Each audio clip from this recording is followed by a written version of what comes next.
Medical administration is a rewarding profession, but it comes with challenges.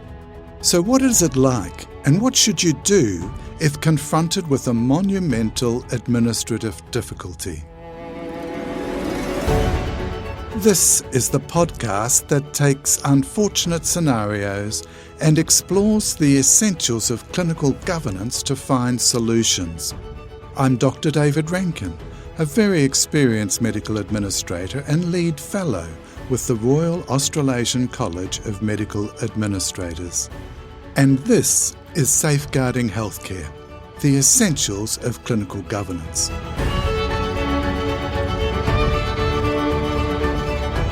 Today, keeping things straight as a board. I think we've got to be really careful on this. That's Dr Peter Lowthian, a medical administration veteran with extensive board experience.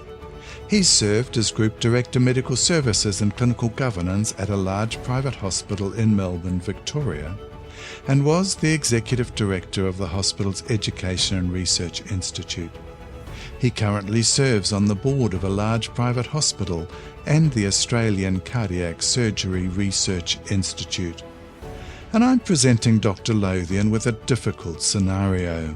If you're placed in that extraordinarily rare situation where there's something that you're really not happy about and it can't be resolved, then I think you need to consider whether you should resign from the board. In today's scenario, you are a non-executive director on a large hospital board and the chair of the Risk and Audit Committee. In preparing for the meeting, you note a report that shows a rather alarming increase in the number of cases of pulmonary embolus, or VTE, over the past 3 months. You can't find any mention of an investigation or action to address these findings in your committee papers. When you raise the issue at the meeting, you are told that the imaging department has a new machine that is diagnosing asymptomatic VTE in a higher number of patients. You are concerned that management are not treating these significant complications with the seriousness you would expect, and that this may be placing patients at risk. I start by asking Dr Peter Lowthian what key issues this scenario raises. The key issue to me is, and I'm taking this from a point of view of the chair and someone with clinical governance background, the key issue to this is the failure of management to investigate or follow up thromboembolism events. And these can be, as we all know, extremely serious events, and they're one of the documented hacks. The other question, and whilst they say, oh, well, they're small and they're not a problem, we're not getting any evidence to be reassured that that is the case. So we need a whole lot more information. It also raises, though, to me, if that's the attitude to this important event, what's not being investigated or followed up, or what's actually being hidden, that is not reported at all. So it's sort of raising a whole lot of questions. And then it also raises, though, the bigger issue of what the director's role is in terms of ensuring governance of a safe healthcare organisation. That's the question I'd really like to explore, particularly as a medical practitioner. On a board, what's your role? The role of the board as a whole, and it is a collective, is the governance, and by that I mean the monitoring and oversight of quality and safety, and therefore the quality framework. But also we've got to remind ourselves that even though I'm a medical practitioner, the board has a collective responsibility for financial, culture, risk, and both a collective and individual responsibility, certainly in my state, for bullying and harassment. And the key aspect of the board director is asking the right questions. There's a need to always be inquisitive, and that's in all of those domains, not just in the domain of the quality and safety. I think it's also really important, though, and it's an important issue from the management who are preparing reports, that they realise that the board is comprised of directors with different skill sets, and Therefore, there are likely to be one or two people who do have a background in this area. It's important for those people, though, to realise they're not managing the organisation. We just need to make sure we're asking the right questions. Can we explore that balance? The board gets this sort of high-level reports, and yet as a medical practitioner on the board, you really want to know the details. You're curious about the details. So what level of reporting do you need to give you that assurance that things are well managed as a director? It's an interesting question because I think all of us in this sort of situation, when we sit back, would like more, but it's not necessarily what should occur. I think in general we need, and as I say, it's particularly in regards to all of the members of the board have to receive and understand information, at least to an extent. So I think it's important when preparing reports that management are aware that they explain reasoning well, they use simple language, non-jargon language, and they don't use acronyms. Having said that, in general, the board requires high-level reporting. We require sufficient information to provide assurance that the required responses to that information and events are occurring and that changes are occurring. And often that aspect, you can get lots and lots of pages of reports without any really good evidence of what the management think, how they're assessing it, or where they're going with it. So, for example, we require high-level reporting across a range of indicators to cover the scope of services.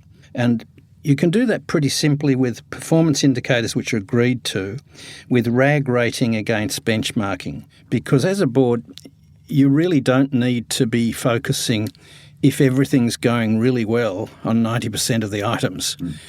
You need to know that it is going well, but you only need to be focusing on those that are underperforming. So on the underperforming areas from the indicators, we need much more information. We need information, as I said before, on how the management's interpreting it, what's been done and what's planned to be done, and I think quite importantly, timeframes. We don't need all of the nitty-gritty of management, but we do need to know that. I think we also need to have reporting of serious incidents, and they will be sentinel events, the ISR 1s and some of the 2s. We also particularly need to know if there are clusters occurring in some of the not-so-serious events. We need to know there's evidence of investigation. We need to know their recommendations. And then we need to, importantly, know that management are monitoring the implementation of the recommendations, and I think the board needs to at least have an oversight that that is occurring. But the information on the serious incident, again, I don't believe should be very, very detailed. I think it needs to be a high-level summary type of information and not the sort of information that the people managing it and running it are. And it's an interesting question that we often are asked, should we be told the name of an individual doctor or an individual practitioner or the name of an individual patient for that matter? And my answer to that, my general view to that is no. I don't believe that should occur unless it's a specific event in which the board has to make a decision regarding a specific person or event. I think also the board needs to know incidents and issues which produce or may produce a reputation or regulatory risk. And in most organisations, the chief executive's report usually signs off on that. If you're not happy with management's response, as a director, are you able to undertake your own research? Can you go down to the ward and talk to the unit manager about how they're managing a particular scenario? I think we've got to be really careful on this, and this is where the separation of management from being a director of the organisation is. And directors should only work via the board and via the approved systems in place at that organisation. And, the lead for this is the terms of reference of board and or board committees. In most organisations, the chief executive is the key contact between management and the board. And the chair has the key relationship with the CEO outside of board meetings when we're all involved. Some terms of reference of board committees of clinical governance committee, for example, may specify that the chair of the committee has a relationship with the executive sponsor of the committee, who may be, for example, the chief medical officer. Personally, that's the situation I'm in. But nevertheless, if I'm ever going to email or speak to the chief medical officer, I always let the chief executive know.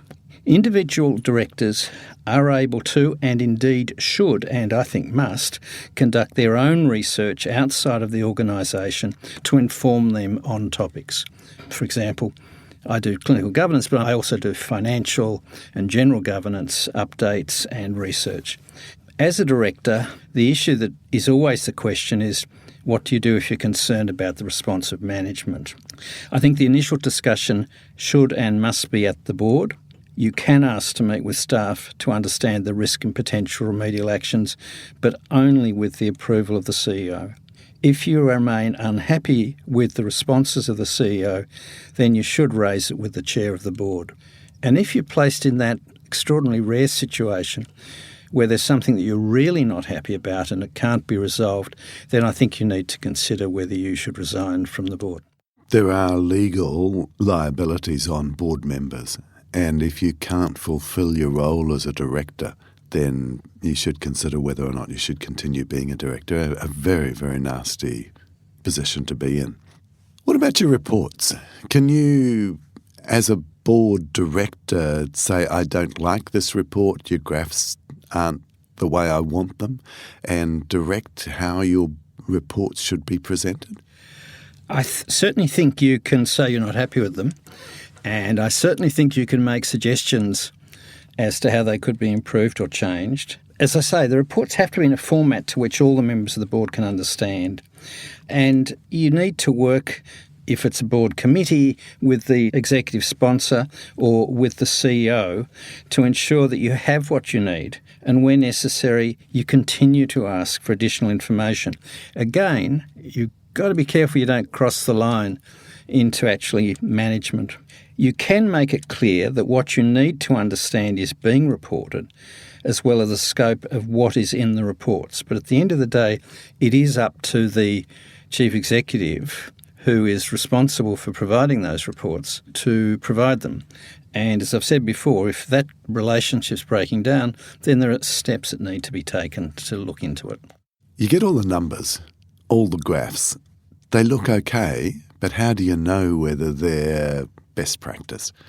You only know best practice by comparing with others, quite frankly. It's a bit like everyone thinks they've got the sickest and oldest patients and the most complex patients. Data is what you need.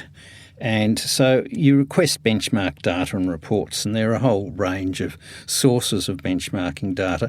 The problem with benchmarking data, though, and management need to look into this, is that the question is, how is the data collected? What are the definitions? And are they like organisations? But nevertheless, there are benchmarking reports. And one of the things from your organisation's point of view is the reports against benchmarks over time. Because if there are problems with what I've just discussed, then they're going to be there all the way through. So it's a question of how you're coping. There's nothing also to stop yourself looking for information to inform yourself, publicly available reports, but also, you have discussions with other organisations, with people in similar roles in other organisations. They can be confidential. They don't have to divulge confidential information. But that unofficial discussion, source of information, which all of us in our practicing lives have been involved with. You've got to be careful, though, when you're a director, and you've got to be really careful that you're not representing yourself as a director of organisation ABC, but you're doing it in your own capacity. I think also, though, it's important that we've got to accept that irrespective of how we benchmark, there may be areas, or there will be areas, that we're not quite doing as well in, or processes that could be improved. So I think all healthcare organisations should have a rolling plan for external reviews of critical high-risk areas such as maternity and intensive care units. One of the challenges with benchmarking is it pulls you to the norm. Some adverse events I think any adverse event in healthcare is to be avoided. And yet we know benchmark for things like urinary tract infections or VTEs even can give you comfort that your organisation's performing at or better than the industry average.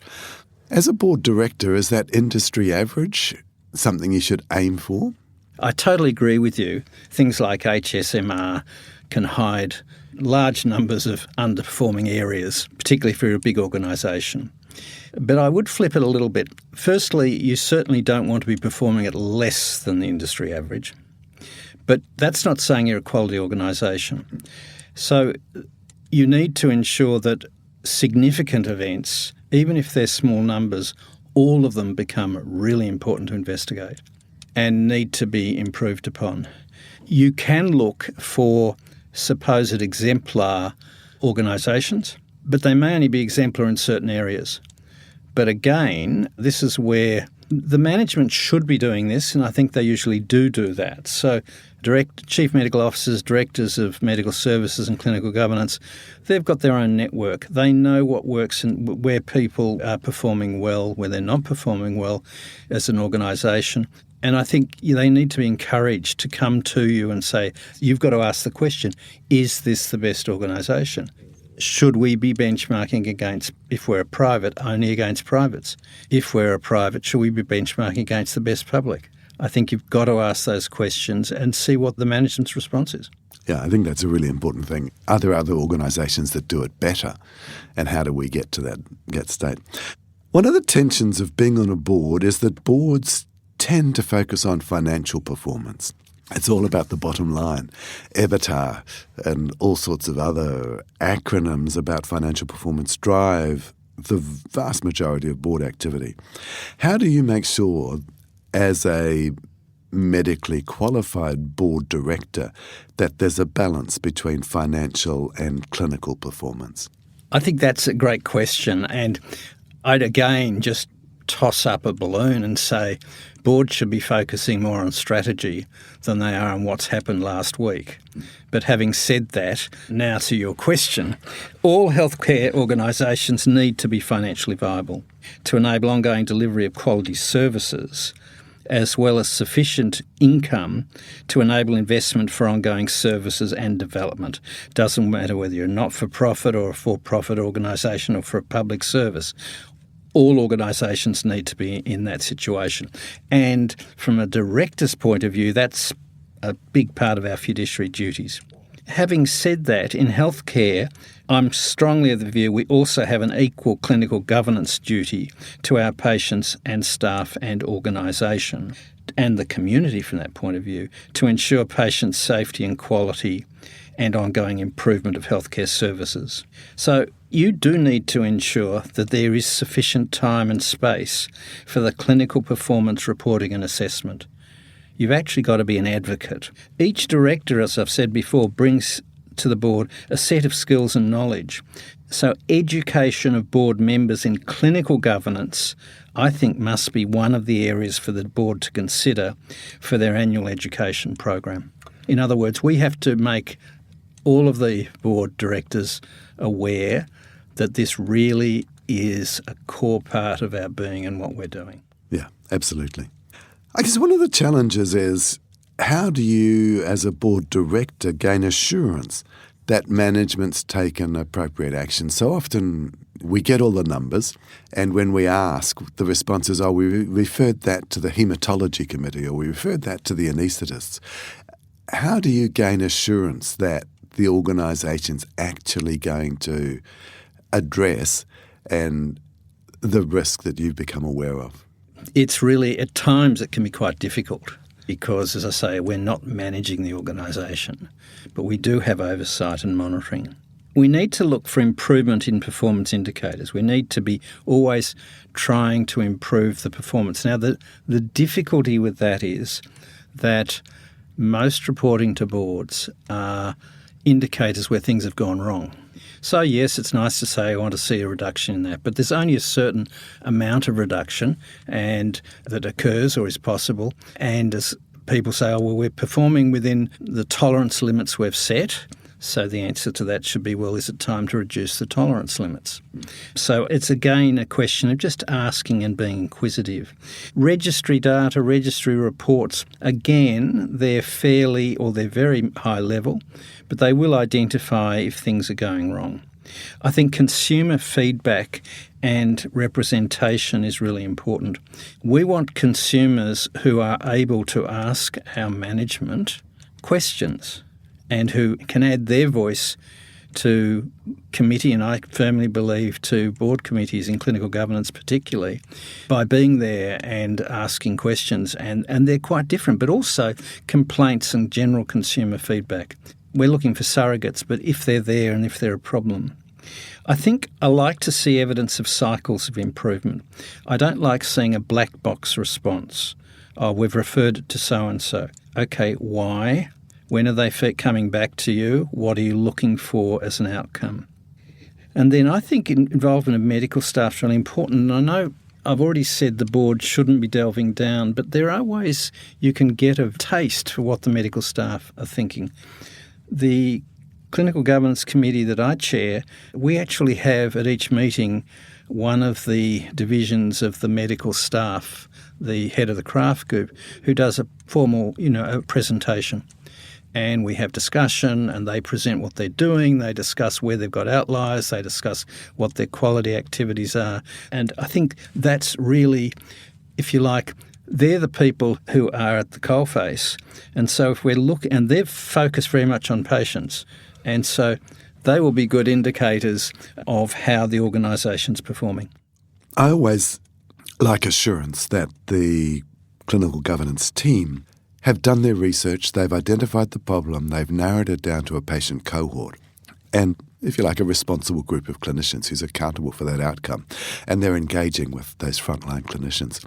Simply saying the organisation's got a problem and we're working on it doesn't give me as a director assurance that they're going to come up with a solution. So the challenge is, as a director, to have assurance that the organisation has taken practical steps that will make a difference. Clinical governance, as we talked about before, is about culture rather than compliance. Just having accreditation and the big certificate on the wall doesn't give me as a director assurance that the organisation is providing high-quality healthcare. How can we be assured that the underlying culture of the organisation is a learning organisation, a curious organisation, and one committed to continuous improvement? Firstly, I'd agree totally with you that accreditation is something you have to do for regulatory compliance, but it's, in many regards, it is just a compliance situation. Culture definition, well, that's the million-dollar question. If you ask a group of people, almost anybody group, directors, managers, doctors, to define culture, you'll get, not sure. It means many different things to different people, but it's a range of items that make up culture. I think to be happy, or not to be happy, but to get an understanding of the culture of your organisation, quite frankly, I think you do need to get out there. And I think board walk-arounds, again, with the approval of the CEO, organised, are really important, but not orchestrated presentations. You want to be able to actually just go around and meet people and, how's it going? Have they any issues? Are things going well? Things not going well? Because they know what's going well and not going well. I think assurance, though, comes, we need to know that there's a proper education program in place. It needs to address a number of issues. We need to know there's measurements being done, and there are some surrogate measures of culture. Things like staff turnover, absenteeism. If they're high, they suggest that there's something wrong, either with the culture or with how the place is being managed. I like meeting and asking the medical staff as well as the other staff when we do board arounds. In terms of education plan, it's got to address the areas of which people think make up the safety culture, such as instant reporting, open disclosure, no-blame culture, or as I prefer to call it, a responsible culture, respect, bullying and harassment, complaints, management, etc. There's no single measurement. And likewise, the education program has to be ongoing. You need to get reports that it's actually occurring and that it's being developed. Culture surveys are done, but I have to say I think they've got limited value. They're usually done as part of a larger people survey type of thing. The response rate usually isn't all that high, but even when it is high, it's rarely higher than 50%. So again, it's something that's done over time, though, and you can say, well, people who fill those type of surveys out are likely to be people who think things are wonderful or have a beef with something, but that doesn't matter, because over time with repeated surveys, we know that repeating a survey takes that into consideration. But I also need to see a transparent reporting of incidents, investigations, and recommendations delving into those problems. So all the things we've discussed earlier about what we're wanting to see, I think that's an indication of culture as well. I think complaint management's really important. We need to know how complaints are tracking. We need to know major complaints. We need to see, or I like to see, that complaints are actually embraced and they're seen as being, they might be annoying at times, but they're seen to, in the main, they're seen to be, people don't complain easily. They complain when there's a significant issue. And I really like it when I see the management seeing them and treating them as an opportunity rather than a chore. So it's this whole group of things that I think you've got to look at. Culture's very hard to measure, but I think that challenge is one we as directors really need to take on board. Peter, in summary, as a board director, what are the sort of things that you look for in your board reports to make you to give you assurance that the organisation's functioning well and managing its risk? I think we need to see evidence at high level, and we need to receive appropriate responses when we ask the questions. I think we need to seriously consider what the risks are. We need to ask the organisation. We need to, as a group with the management, they're the people who have to do all of the initial work, but then the board needs to be happy that, yes, that makes sense, that the risks have been identified, that there are problems with the risks and the consequences are identified, that there are actions and a plan that's clearly there to try over time to reduce the risk. So, and the problem with risk management always is, well, what should come up? Because in an organisation like healthcare, there's a huge range of risks, from the sublime to the ridiculous. And so it is really important that the key clinical and other risks are identified, clearly, transparently identified, and the actions that are underway are there, and that there's ongoing reporting of it. I like to, though, also see that medical craft groups are reviewing their data and they have an involvement in the quality process. And that's where we find it really helpful to have the head of the craft groups presenting how they see it to our clinical governance, or in this case, the Audit and Risk Committee. And again, I do want to see consumer feedback and complaints. Not every one of them, as I've said, but I do want to see that they're there. And the bottom line, though, is it is a never-ending task, and you never can be absolutely sure. That was Dr Peter Lowthian, a medical administration veteran with extensive board experience. And that brings us to the end of this episode of Safeguarding Healthcare. I'm Dr David Rankin. Follow Safeguarding Healthcare free on Apple Podcasts, Google Podcasts, Spotify, or wherever you listen to podcasts. This podcast is produced by Sound Cartel for the Royal Australasian College of Medical Administrators.